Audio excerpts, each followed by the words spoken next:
Hi friends, ఏంటి ఆకులు ఏరుకుంటున్నారు అనుకుంటున్నారా? కాదండి, అనుకోకండి. ఆకులు అయితే కాదు, ఆకులే కానీ ఇవి మారేడు పత్రండి. రేపైతే లాస్ట్ సోమవారం కదండి. నాది వ్రతం కూడా లాస్ట్ వారం అండి, 3వ వారం. సోమవారం వ్రతం, శివదేవుని వ్రతం అయితే చేసుకుంటున్నానండి. 2 వారాలు కంప్లీట్ అయిపోయింది, 3వ వారం అనమాట.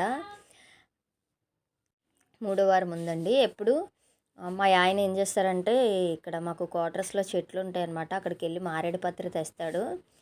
మనకి శివనామాలన్నీ కూడా నేను మారేడు పత్రితోనే పూజ చేసుకుంటానండి. ఈ శివదేవుని పూజకి ఏమేమి కావాలంటే కొబ్బరికాయ, మారేడు పత్రేనండి. 3 రకాల పువ్వులు ఉంటే సరిపోతుంది. అయితే మారేడు పత్రి అంతా తెచ్చారు, ఇప్పుడే తీసుకొచ్చి ఏరేస్తున్నారనమాట. బాగా ఎక్కువ తీసుకొచ్చారు, డ్యూటీ నుంచి తెచ్చారట ఈరోజు.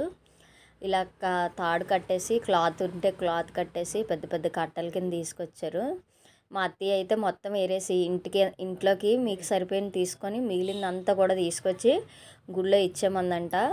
మొత్తం ఇచ్చిమందంట. మరి ఇంట్లో పూజకు కావాలి కదంటే సరే అయితే ఇంటి దగ్గర తీసుకొని మిగిలిందంతా కూడా తెచ్చామని చెప్పింది.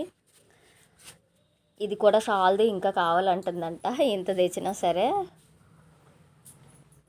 చూస్తున్నారు కదా, మారేడు పత్రి అంటే ఇలా 3 ఆకులు వచ్చి ఉంటుందండి. బిలవపత్రాలు అంటారు కదా, శివయ్యకి చాలా ఇష్టమైన ఆకు అనమాట.